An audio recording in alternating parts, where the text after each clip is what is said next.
hanginan sa pagbabantay kay nanay. Ken, samahan mo muna si Justin dito. Saad ni Paolo. Kuya, kararating ko pa lang. Hindi pa nga ako kumakain. Katwira naman ni Ken.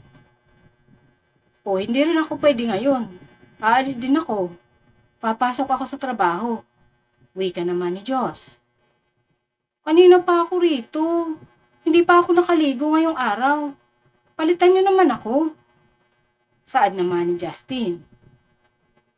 Isang araw ka lang hindi makakaligo, Justin. Magbantay ka muna habang kami naghahanap ng paraan. May pagkairitang wika ni Joss.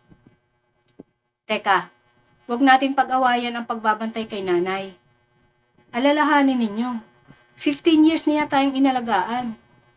Tapos magtatalo-talo tayo kung sino magbabantay sa kanya ngayon. Wika naman ni Vester.